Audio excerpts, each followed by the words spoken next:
છેલ્લા ઘણા સમયથી ભૂખ હડતાળ પર બેઠેલા સોનમ વાંગચુકનું અસલી સત્ય આવ્યું સામે। ચૂપચાપ બનાવી લીધી કરોડોની સંપત્તિ।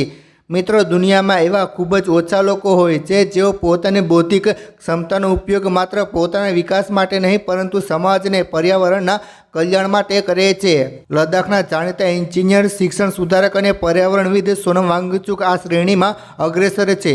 ફિલ્મ 3 ઇડિયટ્સના ફુનચુક વાંગડુ તરીકે જગવિખ્યાત બનેલા વાંગચુકનો જન્મ 1 સપ્ટેમ્બર 1966ના રોજ લેહ લદ્દાખના લુએટા ટોયોપોમાં થયો હતો।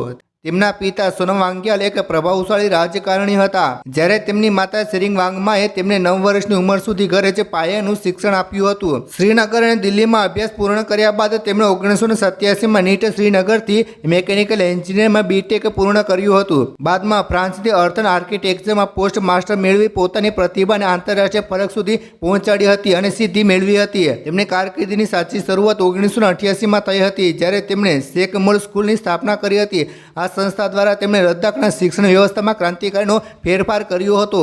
ઓપરેશન ન્યૂ હોપ થકી સરકારી શાળાઓમાં પરિણામમાં ધરખમ સુધારો લાવવામાં તેમણે મદદ કરી હતી, પરંતુ તેમનું યોગદાન માત્ર પુસ્તક જ્ઞાન સુધી સીમિત ન હતું। તેમણે લદ્દાખના પાણીના સંકટને પહોંચી વળવા માટે આઈસ સ્તૂપા નામની અદ્ભુત કૃત્રિમ ગ્લેશિયર તકનીક વિકસાવી હતી, જે આજે પણ સમગ્ર વિશ્વને પર્યાવરણની જાળવણીનું મુખ્ય ઉદાહરણ તરીકે સાબિત થઈ રહ્યું છે। એટલું જ નહીં, સિયાચીન જેવી દુર્ગમ અને અતિશય ઠંડીવાળી જગ્યાએ આપણા ભારતીય સૈનિકો માટે તેમણે પ્રદૂષણ મુક્ત સોલર હીટરની એન્ડ ટેન્ટ બનાવવાની તેમને સુરક્ષા અને હૂંફ આપી હતી। તેમના સામાજિક અને વૈજ્ઞાનિક પ્રદાન બદલ તેમને એશિયાનો નોબેલ ગણાતો રેમન ગ્લેસેસ પુરસ્કાર પણ પ્રાપ્ત થયો હતો। વ્યક્તિગત જીવનમાં સોનમ વાંગચુક એક સંવેદનશીલ માનવી છે। તેમના પત્ની ગીતાંજલિ જે અગમો એક કુશળ શિક્ષણવિદ છે, જેઓ તેમની સાથે મળીને સમાજ સુધારણા કાર્યોમાં જોડાયેલા છે। લદ્દાખના ફ્યાંગ ગામમાં આવેલું તેમનું ઘર આધુનિક વિજ્ઞાન અને લદ્દાખની સંસ્કૃતિનો અદ્ભુત નમૂનો છે, જે તેમના જીવનના સાદગીપૂર્ણ અભિગમને દર્શાવે છે। તેઓ માને છે કે સાચું જ્ઞાન તે જ છે જે માનવતાના કામમાં આવે, અને તેમના જીવનશૈલી લાખો યુવાનો માટે પ્રેરણારૂપ બની રહી છે।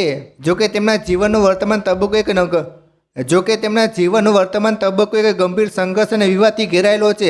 હાલમાં દેશભરમાં ચર્ચિત નીટ પરીક્ષાની ગેરરીતિ અને શિક્ષણ તંત્રના પારદર્શિતા માટે સોનમ વાંગચુક રસ્તા પર ઉતરી આવ્યા છે। દિલ્હીના જંતર મંતર ખાતે તેમણે ભૂખ હડતાળ શરૂ કરી છે, જેનો ઉદ્દેશ્ય શિક્ષણ પ્રણાલીમાં રહેલી ખામીઓને દૂર કરવા અને જવાબદાર અધિકારીઓની જવાબદારી નક્કી કરવાનો છે।